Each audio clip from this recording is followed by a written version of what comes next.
Tô aqui com sono, mas vale também, né? A gente voltou lá da praia, da última cena do Homem de Água, em Paúba. Aí já fiquei animado em pensar a dramaturgia do objeto, né? Então a roupa de escafandro acabou sugerindo uma história e eu enchi ela de água e deu uma história do Homem de Água. A Digital Planet saiu de um estacionamento.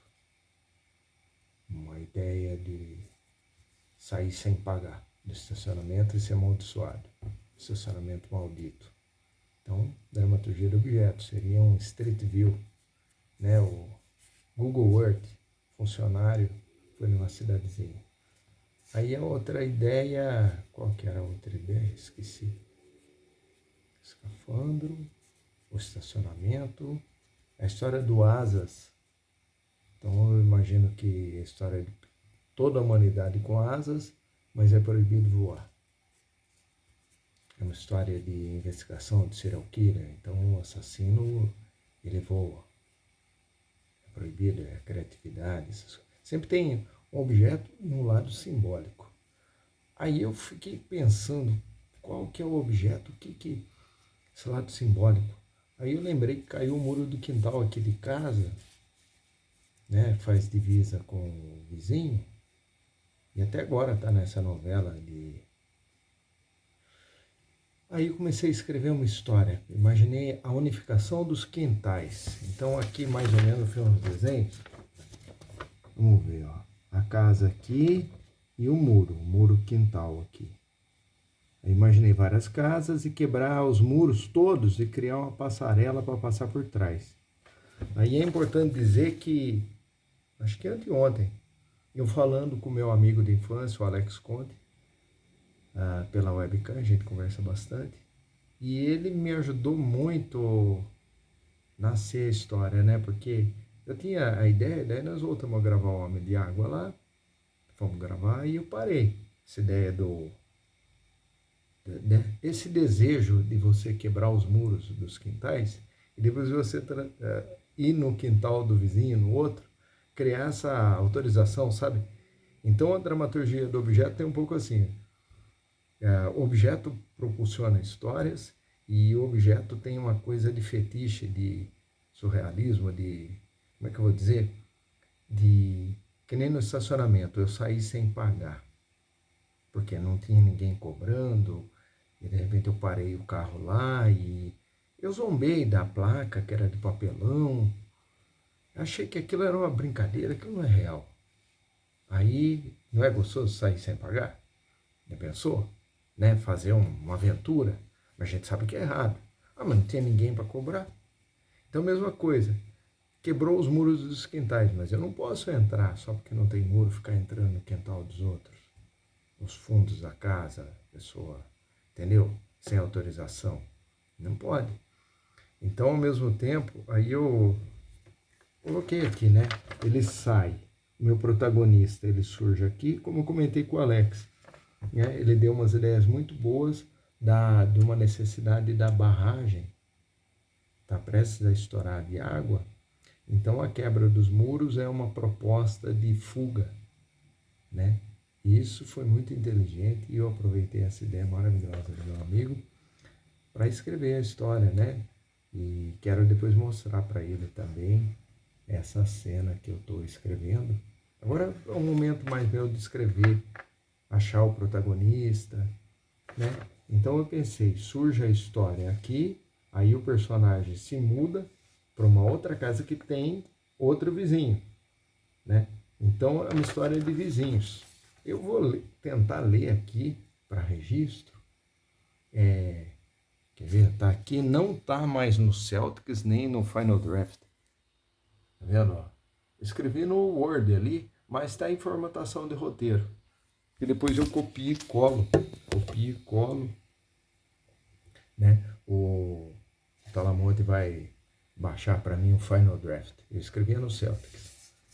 Aí eu vou escrever no programa oficial de Hollywood, Final Draft. O filme chama Muros. O nome que eu falei para o Alex é Unificação dos Quintais.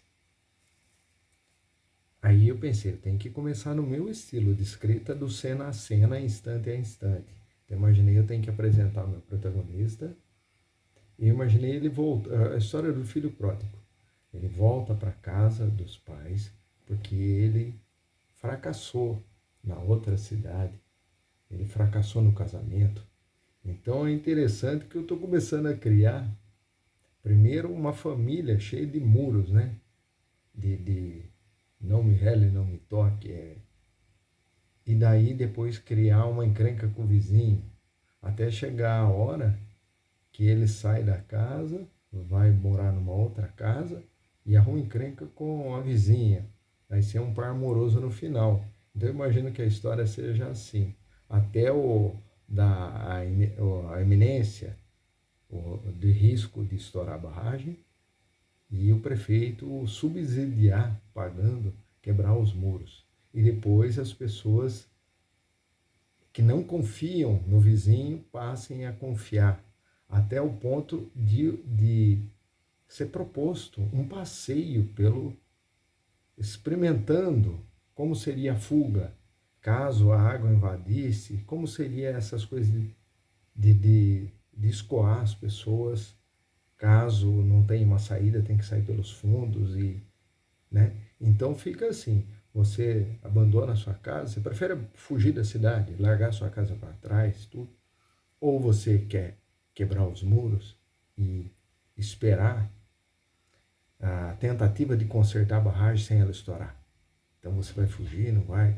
Então algumas pessoas podem ir embora da cidade, largar casa. Então eu estou vivenciando. Bom, meu protagonista, a volta do filho pródigo. Então, muros. Então eu chamei ele de Eduardo, ele tem 35 anos e ele está todo molhado, carregando apenas uma mochila diante da porta da casa onde ele cresceu. Ele treme de frio sob a chuva fina, o vento sopra forte. A porta abre, sua mãe, Odete, 65 anos, vestida de roupa de dormir, abre a porta. Odete, entra. Seu pai já foi dormir. Desculpa eu chegar tão tarde assim, é que não tinha vaga em nenhum hotel da cidade. Olha, eu não quero incomodar, não precisa preparar nada. Eu posso dormir no sofá essa noite? Aí dentro da casa, o Eduardo entra, o ambiente está escuro, apenas tem a luz fraca vindo da cozinha e uma arandela na parede acesa. Me dá suas coisas. Você está todo molhado? Vai para o banho e toma um banho quente. Vou preparar algo para você comer. Ele olha para os lados com calma, observando cada detalhe. Você tem toalha? Não, mas eu me viro. Vai para o banho, eu arrumo uma. Ela pega a mochila dele. Aí no corredor, na frente do banheiro, ele caminha até o banheiro e entra e fecha a porta. Aí, dentro do quarto do pai e da mãe, né? Tudo à noite. A Odete entra no quarto dela e do seu marido, Carlos, que tem 70 anos. Vai até o guarda-roupa, pega uma toalha e um arranjo de cama limpo. Carlos, mal iluminado pelo abajur, está em silêncio, sentado na beirada da cama. Aí, na sala, agora, a mãe caminha até a sala, joga o arranjo de cama e travesseiro sobre o sofá, caminha em direção ao banheiro, com a toalha na mão e as roupas secas. No corredor diante da porta do banheiro. A mãe bate de leve na porta, que está destrancada. Empurra e abre. Enfia o braço com a toalha e roupas para dentro. A toalha, pega. Roupa, não precisa. Veste, é do seu pai. Aí na cozinha, a mãe caminha até a cozinha e começa a preparar um lanche e esquentar um leite com chocolate, alguma coisa assim. Ele sai do banheiro descalço e olha para baixo e vê no chão chinelo. Calça os chinelos. Ele calça e vem caminhando até a mesa. Arrasta a cadeira e se senta. Tudo bem, filho, não tem problema. Fica tranquilo. Agora come. Na sala, o filho está em pé diante do sofá com o arranjo já estendido. A mãe adiciona uma coberta e fica olhando o filho e lhe dá um beijo. Mas séria, sem sorrir. E sai. Agora a mãe no quarto do casal. Ela entra no quarto dela, o marido continua sentado na beirada da cama, com o abajur aceso. Ela se senta ao lado dele. Quanto tempo ele vai ficar? Alguns dias só, não é isso? Ela se levanta cansada, dá um beijo no rosto do marido. Ah, quantos precisar? Nossa casa e a gente servimos para isso. Estou muito feliz de ter ele de novo aqui em casa. Aí que ela levanta e dá um beijo no marido. Melhor dormir, que amanhã vai ser um dia cheio. Caminha pelo lado da cama, puxa o lençol, senta-se e deita-se e se cobre. Aí, voltando para a sala. O filho está no escuro deitado no sofá, olhando a arrumação da sala. Respira aliviado e fecha os olhos. Aí ele continua deitado no sofá e está dormindo numa pose desajeitada. A luz do amanhecer entra lentamente pela janela. Aí, ele e a mãe no quintal agora. É dia, né? Tá tudo claro, dia de manhã. É manhã clara e ele e a sua mãe estão no quintal. O quintal é grande, com terra e plantas, um esboço de pomar. Sob um sol forte, diante dele e da mãe, tal que sobrou do muro que caiu durante a noite. O Eduardo caiu. Caiu. Você escutou o barulho à noite? Dormi que nem uma pedra, não escutei nada. A chuva estava muito forte, ventou muito, chuva e vento. Ele saiu? Saiu. Foi bater perna. Todo dia ele faz isso. Vai ser difícil. Vai ser um problema com os de antes. Mãe coloca a mão no ombro do filho. Aí, já na frente da casa do vizinho, tá a mãe e o filho na frente da casa do vizinho. Batem palma.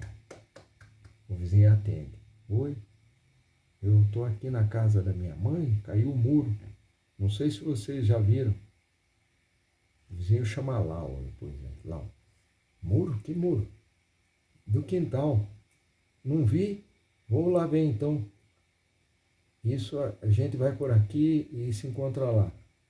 Aí já no quintal, eles estão no quintal diante do vão do muro. O Eduardo, graças a Deus não pegou ninguém. Foi durante a noite. Eu escutei um barulho seco. Foi lá pelas 3 da manhã. Achei que era batida de carro. Continuei dormindo. Você ouviu alguma coisa, mãe? Não ouvi nada. Bom, vamos dar uma olhada.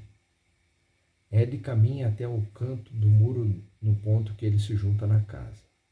A divisa está aqui. Bom, o muro está no terreno de vocês. Caiu para o nosso lado. O muro é de vocês. Não estou ensinando nada, mas a gente precisa saber isso. O Lau, paga o aluguel. Não se preocupem, o seguro cobre. Vou ligar para a imobiliária. Aí ele pega o celular. Oi, então, o muro é muito antigo, estava envergando. Eu ainda vou escrever ele se apresentando para a imobiliária, né? Então eu já meio pulei por isso. Então, o muro é muito antigo, estava envergando já. Era só questão de tempo para cair. Quando a gente veio morar aqui já estava assim. Tem cupim comendo o reboco. Sim, o vizinho tinha planta se apoiando nele e pesando. Eduardo pede para falar no celular com gesto e Lau faz sinal com o dedo que não. Mas o muro já estava ameaçando a cair muito antes e com essa chuva e vento forte, certo? Vocês vão mandar arrumar? Entendi. Desliga o celular. Eduardo, eles vão pagar? Bom, eles não confirmaram nada. É para o seguro cobrir, sim. Mas é imobiliária, vai ter que antes conversar com a família. É razoável, né? Que é a dona do imóvel, para fazer o orçamento primeiro. Por esses dias, eles me ligam de volta. E quantos dias vai demorar isso? Acho que vai demorar. Bom, escrevi só até aí. Eu imagino que esse Eduardo vai criar problema com o pai. E daí eu pensei que pode ter mais uma pessoa morando na casa da infância dele, que os pais moraram a vida inteira. E o significado do quintal, eu quero trazer coisas assim, né? Porque é uma história sobre muros, e no caso o quintal é quebrar os muros e quintal dos outros. E só para finalizar a ideia como registro desse novo roteiro, como é que eu vou dizer? Esqueci, me perdi completamente.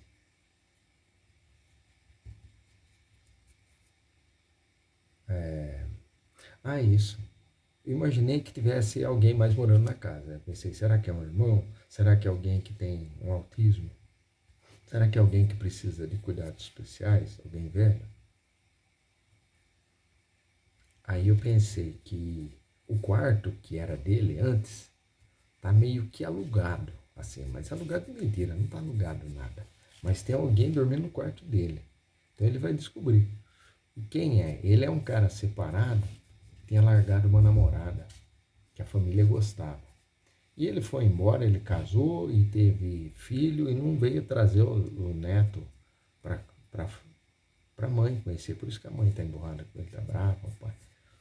E acontece que é a ex-namorada que veio cuidar da mãe dele, porque o pai dele é ausente, assim, se ausenta, é grosso. Então é a ex-namorada dele que cuidou da mãe quando está doente, e agora ela está melhor. E está dormindo no quarto dele, então vai ser terrível isso. Então ele tem um problema com o pai, ele tem um problema que o quarto dele ele não pode voltar a dormir no quarto, porque a ex-namorada está lá.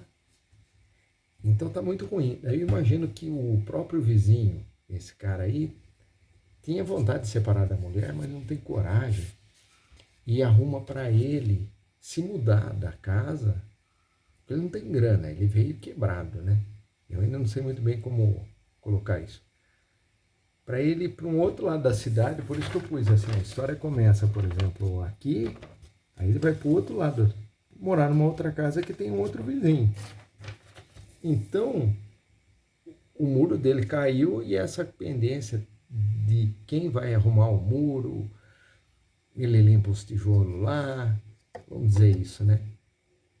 E daí o que acontece? Eu perdi aqui, eu queria dizer mais uma coisa. Isso.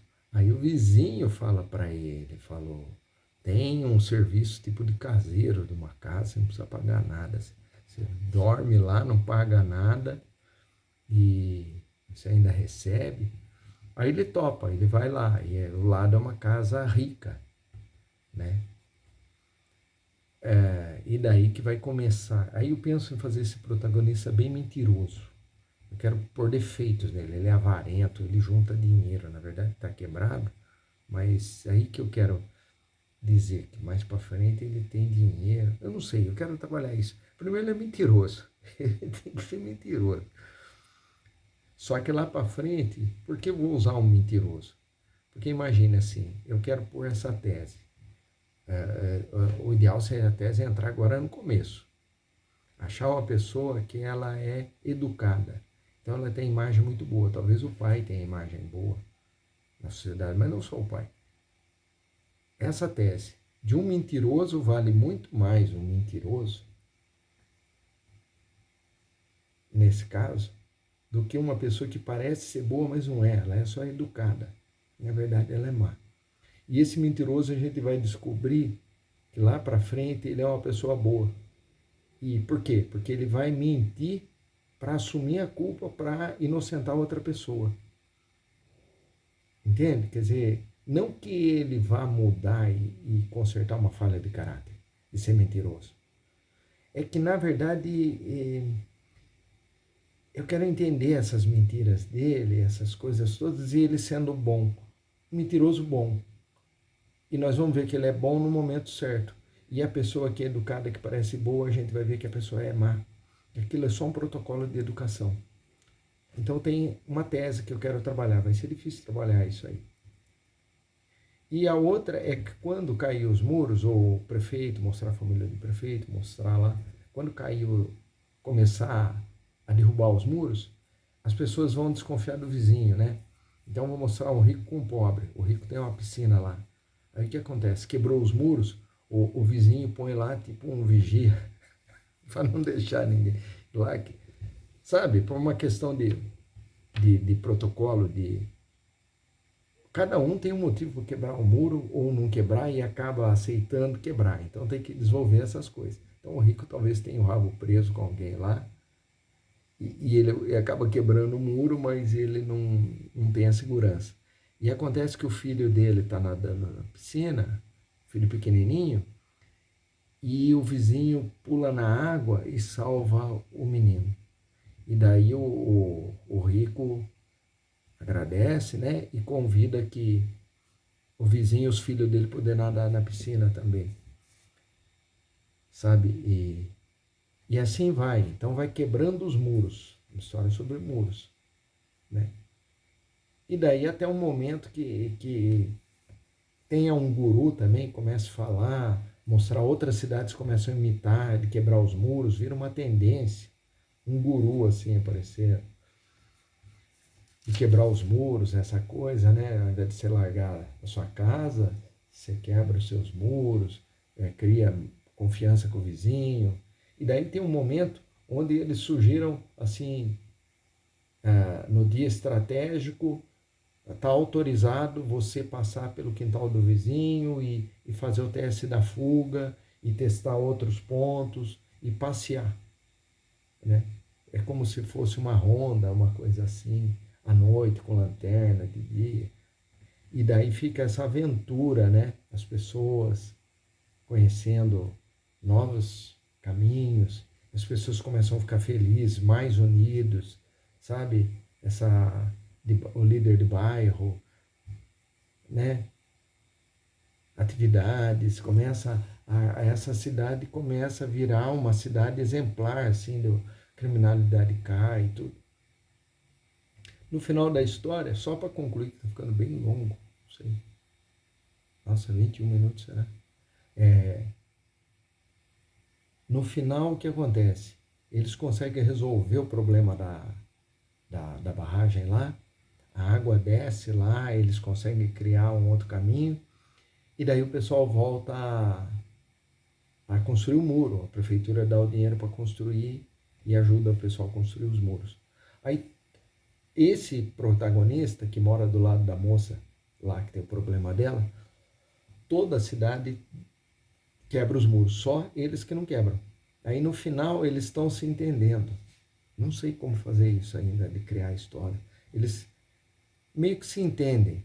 E daí eles quebram o muro deles. Toda a cidade constrói um muro e eles quebram por opção. E daí eles sentam lá e tomam um chá, alguma coisa, e fazem as pazes. É um princípio de um relacionamento entre os dois, mas eu ainda imagino que vai terminar com essa possibilidade de quebrar os muros, de uma confiança, alguma coisa, e toda a cidade volta a erguer o muro, tudo volta ao normal, né?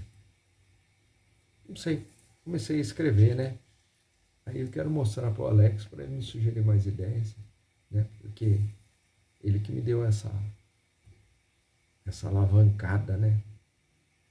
De uma história que gostaria de ver, né? Ele mostrou bem, assim, uma ideia do Pequeno Príncipe, que tem um trajeto, esse caminho entre os quintais unificados, e encontrar os vizinhos e viver histórias. Então ele sugeriu coisas assim muito legal, como uma fantasma lá, que foi enterrada no quintal, depois que vê que é uma fantasma, né?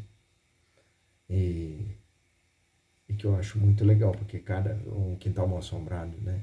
Então cada quintal tem. Então, uma tese sobre vizinhos, sobre o valor dos quintais, dividir a sua memória afetiva, né, ali dos quintais, né? É uma história que eu estou tentando escrever e estou aqui registrando. Muito bom. É isso aí.